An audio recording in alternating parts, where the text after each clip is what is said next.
Hello guys, how are you. Welcome to study with Rehan. Study with Rehan में आपका बहुत बहुत स्वागत है। गाइस, आज हम मौर्य साम्राज्य के बारे में जानेंगे, जो कि बहुत बड़ा साम्राज्य रहा था और वो बहुत ही इम्पोर्टेंट साम्राज्य था। इनसे रिलेटेड अगर आप किसी भी एग्ज़ाम की तैयारी कर रहे हैं जिसमें हिस्ट्री से क्वेश्चन आता हो तो उनके लिए वीडियो बहुत ही इम्पोर्टेंट है और वीडियो बहुत ही इंटरेस्टिंग रहने वाला है। तो चलिए वीडियो को शुरू करते हैं। मौर्य साम्राज्य के बारे में, मौर्य साम्राज्य की स्थापना किसने की, तो ये आपको बता दें। मौर्य साम्राज्य की स्थापना चंद्रगुप्त मौर्य ने और चाणक्य के साथ मिलकर धनानंद को हराकर और इसकी स्थापना की और इसका राजधानी पाटलिपुत्र थी। पाटलिपुत्र जो कि बिहार में स्थित है। तो चलिए फिर देखते हैं मौर्य साम्राज्य। इसका जो शासनकाल रहा है, मौर्य साम्राज्य का शासनकाल 322 ईसा पूर्व से 185 ईसा पूर्व तक रहा है। और मौर्य वंश के जो प्रमुख शासक हैं उनको देखते हैं। मौर्य वंश के जो प्रमुख शासक हैं चंद्रगुप्त मौर्य, इनका शासनकाल 322 ईसा पूर्व से 298 ईसा पूर्व तक। और दूसरा शासनकाल बिंदुसार, चंद्रगुप्त मौर्य का उत्तराधिकारी बिंदुसार हुआ, जिनका शासनकाल 298 ईसा पूर्व से 273 ईसा पूर्व तक रहा है। और तीसरा बिंदुसार का उत्तराधिकारी अशोक हुआ, उनका शासनकाल 273 ईसा पूर्व से 232 ईसा पूर्व तक रहा है। तो चलिए आप इसको अच्छी तरह से याद कर लें। चंद्रगुप्त मौर्य का 322 ईसा पूर्व से 298 ईसा पूर्व तक, बिंदुसार का 298 ईसा पूर्व से 273 ईसा पूर्व तक और अशोक का 273 ईसा पूर्व से 232 ईसा पूर्व तक। तो चलिए आगे देखते हैं। मौर्य वंश से संबंधित जानकारियाँ मिलती है, वो क्या क्या है देखते हैं। मौर्य वंश से संबंधित जानकारियाँ विभिन्न स्रोतों से मिलती है। साहित्यिक साक्ष्य, विदेशी विवरण एवं पुरातात्विक साक्ष्य। अब साहित्यिक साक्ष्य में वो क्या क्या आते हैं इनको देखते हैं।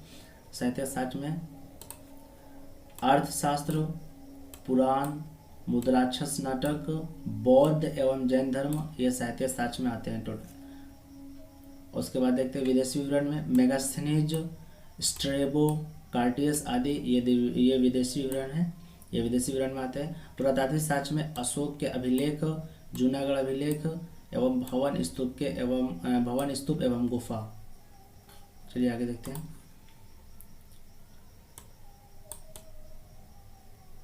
अब चंद्रगुप्त मौर्य का शासनकाल शुरू होता है। ये जो पिक्चर आप देख रहे हैं चंद्रगुप्त मौर्य का है। तो चलिए चंद्रगुप्त मौर्य के बारे में जानेंगे। मौर्य साम्राज्य की स्थापना चंद्रगुप्त मौर्य ने अपने राजनीतिक गुरु चाणक्य के साथ मिलकर धनानंद को हराकर इसकी स्थापना की। इसकी राजधानी पाटलिपुत्र थी। किसको हराकर की? धनानंद को हराकर इसकी स्थापना की। इसकी राजधानी पाटलिपुत्र थी। चंद्रगुप्त मौर्य का जन्म 345 ईसा पूर्व में हुआ था। कब हुआ था? 345 ईसा पूर्व में हुआ था। इसने मगध की गद्दी पर 322 ईसा पूर्व में बैठा। चंद्रगुप्त मौर्य जैन धर्म का अनुयायी था, यानी 345 ईसा पूर्व में इसका जन्म हुआ। और यह गद्दी पर कब बैठा था? 322 ईसा पूर्व में, और ये जैन धर्म को मानने वाला था। तो चलिए आगे देखते हैं। इसने 305 ईस्वी में सेल्यूकस निकेटर को हराया तथा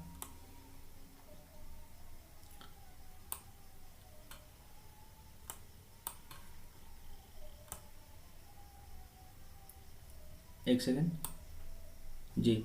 305 ईस्वी में सेल्यूकस निकेटर को हराने के बाद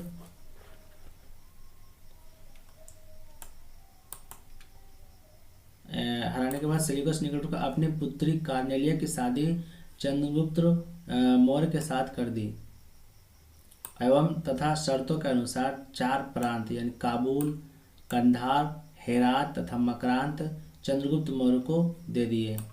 यानी सेल्यूकस निकेटर के साथ जो युद्ध हुआ उसमें सेल्यूकस निकेटर हारने के बाद उनके शर्तों के अनुसार अपनी पुत्री, जो सेल्यूकस निकेटर का जो पुत्र थी, और कार्नेलिया की शादी चंद्रगुप्त मौर्य से कर देता था। शर्तों के अनुसार 4 प्रांत, वो क्या क्या था? काबुल, कंधार, हेरात तथा मकरांत, ये इनको दे दिए थे। आगे देखते हैं। मेगास्थनीज ने इंडिका पुस्तक लिखी, यानी इंडिका पुस्तक ये बहुत बार एग्जाम में आया है। इंडिका पुस्तक किसने लिखी? ये मेगास्थनीज ने लिखी। सेल्यूकस निकेटर का राजदूत था। मेगास्थनीज सेल्यूकस निकेटर का राजदूत था, जो चंद्रगुप्त मौर्य के दरबार में रहता था। गाइस, अगर वीडियो आपको अच्छा लगे तो लाइक ज़रूर कीजिएगा और चैनल को भी सब्सक्राइब कीजिएगा ताकि जब भी मैं अगला वीडियो बनाऊं वो आप तक आसानी से पहुंच सके। तो चलिए आगे देखते हैं। प्लूटार्क के अनुसार चंद्रगुप्त मौर्य ने सेल्यूकस को 500 हाथी उपहार में दिए थे। यानी चंद्रगुप्त मौर्य ने सेल्यूकस को 500 हाथी उपहार में दिए थे।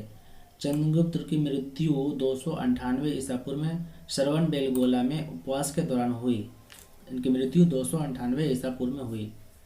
और इनके बाद चंद्रगुप्त मौर्य का उत्तराधिकारी बिंदुसार हुआ। चलिए बिंदुसार के बारे में देखते हैं। बिंदुसार का जो शासनकाल था 298 ईसा पूर्व से 272 ईसा पूर्व तक ये बिंदुसार का शासनकाल रहा है। चंद्रगुप्त मौर्य का उत्तराधिकारी बिंदुसार हुआ जो 298 ईसा पूर्व में मगध की गद्दी पर बैठा। बिंदुसार को अमित्र घात के नाम से जाना जाता है। यानी अमित्र घात का मतलब होता है शत्रु विनाशक, यानी दुश्मनों का जो विनाश करने वाला, इनका मतलब होता है अमित्र घात, यानी शत्रु विनाशक होता है। अमित्र घात का मतलब शत्रु विनाशक होता है। बिंदुसार के शासन काल में तक्षशिला में हुए 2 विद्रोह का वर्णन मिलता है। इसे दबाने के लिए बिंदुसार ने पहले सुसीम को और बाद में अशोक को भेजा।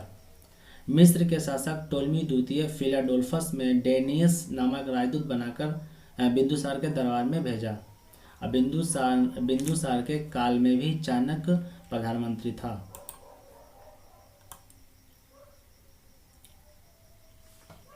उनके बाद बिंदुसार का जो उत्तराधिकारी हुआ वो अशोक महान थे। ये बहुत ही महान शासक रहे हैं अशोक।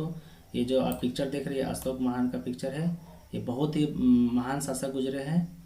तो चलिए इनके बारे में पूरी जानकारी देखते हैं, फुल डिटेल में इनको देखेंगे। इसने कितने युद्ध किए। अशोक 269 ईसा पूर्व में 269 ईसा पूर्व में मगध की गद्दी पर बैठा। इससे पहले अशोक उज्जैन का राज्यपाल था। यानी अशोक जब अपने गद्दी पर बैठा उससे पहले वो उज्जैन का राज्यपाल था।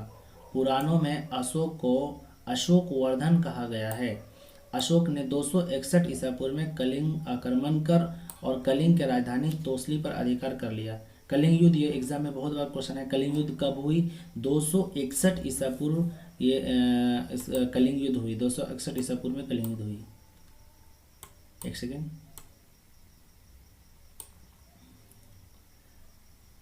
अशोक ने शिलालेख की खोज 1750 ईस्वी में पाद्रेटी फेंथेलर ने की थी। अशोक की जो शिलालेख है 1750 ईस्वी में इसकी खोज पाद्रेटी फेंथेलर ने की थी। अब कलिंग युद्ध के बारे में जानेंगे। तो चलिए देखते हैं कलिंग युद्ध कब हुआ और किसके किसके बीच हुआ। अशोक ने अपने राज्याभिषेक के 8वें वर्ष लगभग 261 ईसा पूर्व में कलिंग पर आक्रमण किया और कलिंग की राजधानी तोसली पर अधिकार कर लिया। यह वर्तमान उड़ीसा के दक्षिण भाग में स्थित है। यानी जो तोसली वो कहाँ स्थित है? उड़ीसा के भाग में स्थित है। कलिंग युद्ध 261 ईसा पूर्व में किसको हराकर तोसली पर अधिकार कर लिया। चलिए आगे देखते हैं। अशोक का धार्मिक जीवन के बारे में जानेंगे।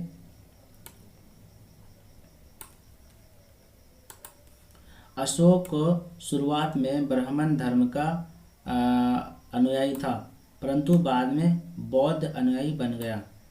राजतरंगिणी के अनुसार अशोक शैव धर्म का अनुयायी था। अशोक के शिलालेखों की कुल संख्या जो है सो 14 है एवं और स्तंभ लेख की संख्या 7 है जो केवल ब्राह्मी लिपि में लिखी हुई है। यानी इसके शिलालेखों की संख्या कितना है? 14 एवं स्तंभ लेखों की संख्या 7 है जो केवल ब्राह्मी लिपि में लिखी हुई है। प्रथम शिलालेख में कहा सभी मनुष्य हमारे बच्चे हैं। ये किसने कहा? अशोक ने प्रथम शिलालेख में कहा कि सभी मनुष्य हमारे बच्चे हैं। प्रशासन की सबसे छोटी इकाई ग्राम थी। अशोक के काल में जो प्रशासन की सबसे छोटी इकाई थी वो ग्राम थी, जिसका मुखिया ग्रामिक हो कहलाता था। आगे देखिए इनका आगे।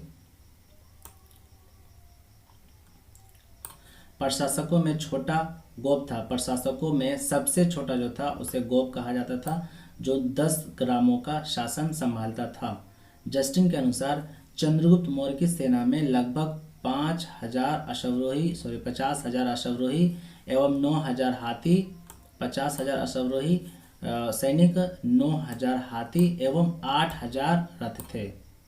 सैन्य का सबसे बड़ा अधिकारी सेनापति होता था।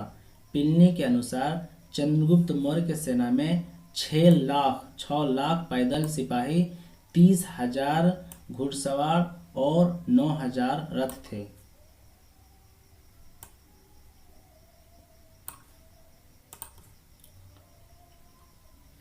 सरकारी भूमि को सीता भूमि कहा जाता था, यानी अशोक के शासनकाल में सरकारी भूमि को सीता भूमि कहा जाता था। मौर्य शासन 137 वर्षों तक रहा तथा मौर्य वंश का अंतिम शासक जो हुआ वो वीरभद्र था। इसकी हत्या इसके सेनापति पुष्यमित्र शुंग ने कर दी और शुंग वंश की नींव डाली।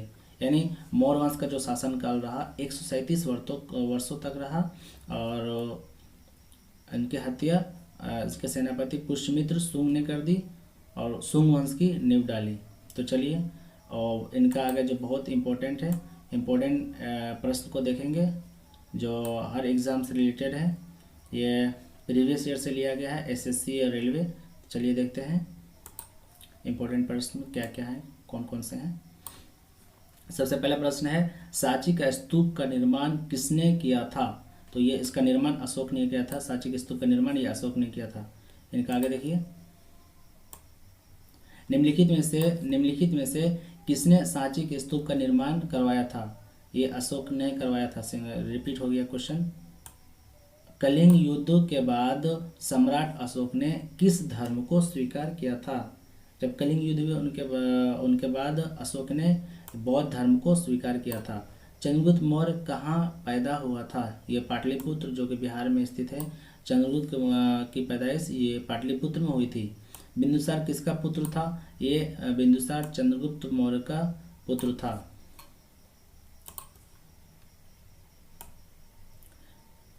इनका आगे देखिए 6 नंबर का क्वेश्चन, महान अशोक 273 ईसा पूर्व से 232 ईसा पूर्व किस वंश के शासक थे? तो ये आपको अच्छी तरह से पता है।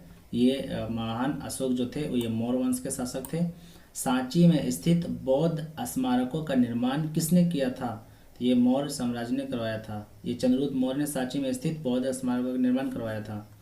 चाणक्य किसके प्रमुख सलाहकार थे?